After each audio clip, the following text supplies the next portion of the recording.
Hi guys, it's Jen here at Check Her Joy, and this time I am doing another Top 5 Wednesdays, which were created by Lainey at Ginger Reads Lainey.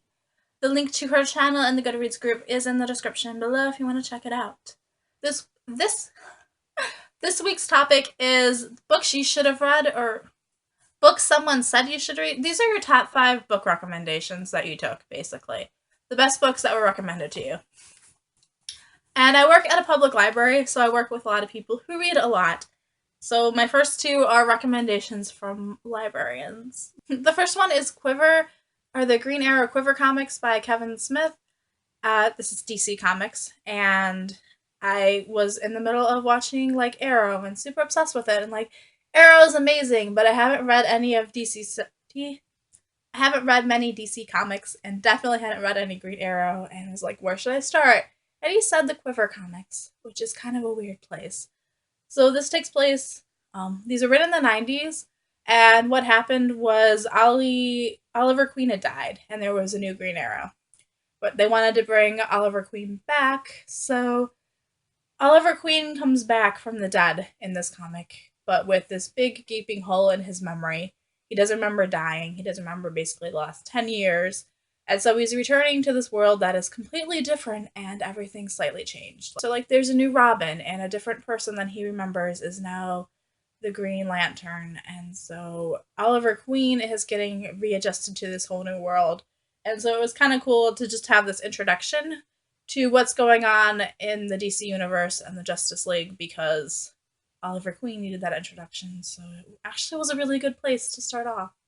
And this whole mystery in these comics of like, how come Oliver Queen came back from the dead? Like, how did he do it and why? And how he's going to fit into the new world was just. I loved it. It was fantastic. Next up is another recommendation from a librarian.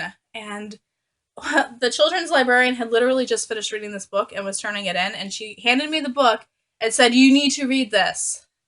Without like any other she explained it later, but like the first thing she said was, "You need to read this." So I took her up on it, and the book was Under the Egg by Laura Marks Fitzgerald. Um, so this is an art mystery, and it's a children's book. It's a J fiction novel. It is so fantastic that you should read it regardless of what age you are. The book centers around Theodora Tenpenny, and her grandfather dies at the beginning of the book, and his last words to her are under the egg and treasure. And it's since her mom isn't working and they've got like no finances, she's really interested in this treasure part of this and tries to figure out what her grandfather's last words mean. And she has this painting in her house of an egg, and when she spills solvent on top of it, the top layer of the painting, the egg disappears, and there's like this Italian Renaissance painting underneath. And she's like, wow, this has got to be worth a lot of money. Except that her grandfather was a security officer, a security guard in the Metropolitan Museum of Art. And she's not entirely sure it isn't stolen. So the whole mystery is how her grandfather got this painting and what it means. And I love the characters in this book. They're so creative and unique and interesting. Next on my list is one that I just read a couple weeks ago, and it is Amy Unbounded, Blonde Week Blossoming by Rachel Hartman. And this was recommended to me by my friend Linnea because I really love Seraphina and Rachel Hartman's book about dragons. So she said that I should read this one, which is set in the same universe, but it follows Amy, who is this 10-year-old girl, and it takes place the summer that she turns 10, and she meets this dragon, Lalo, and becomes friends with the dragon. And it is just so cool, and I love how it's set in this medieval fantasy world with dragons, but it's also just basic adventures that any 10-year-old kid could come up with and how they see the world. And I love it so much. So check that one out too. Also so there are reviews for the first 3 down below if you guys want to check out full reviews of them. What did I do with the other books? The other books I actually own, so yeah. Next one is Moving Pictures by Terry Pratchett, which was my first Discworld novel. And it was recommended / given to me by my friend Sarah, who was my lab partner in high school. And we were talking about how much we love books and like classic movies. So she said I should read Discworld.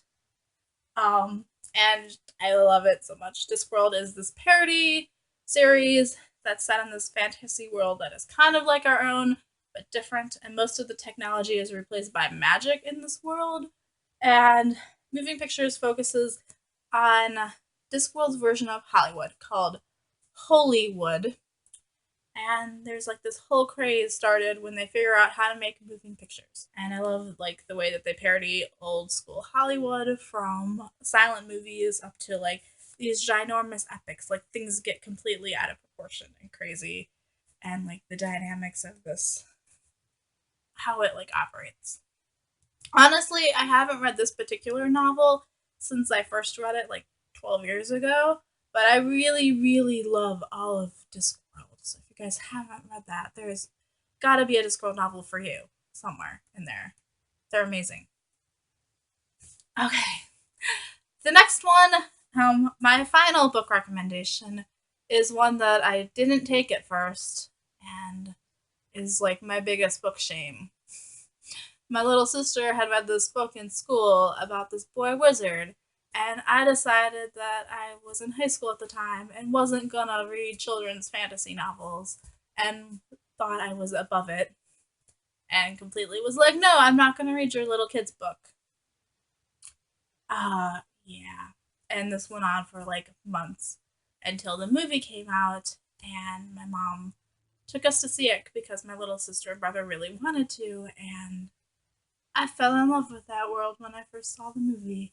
And then I got home and read the first 4 books in the series, the ones that were out at the time, and did nothing but read these books, like completely engrossed in this world.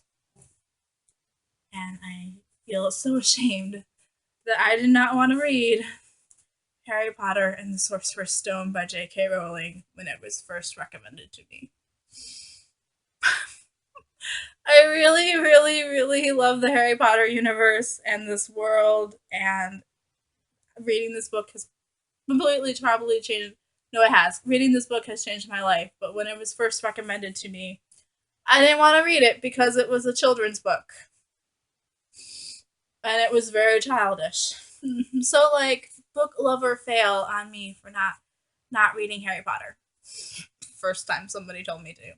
If you guys haven't read Harry Potter and the Sorcerer's Stone, or at least seen the movies yet, go do that. Seriously. Just, I get why you might not want to read a children's book about a boy wizard in a magical school. I have been there. This series is amazing. So go do that. So there you guys go. There are my top 5 book recommendations. And I recommend every single one of these books, so go check them out if you haven't already. Yeah. Anyway, peace out. I love you guys, and keep reading. Bye.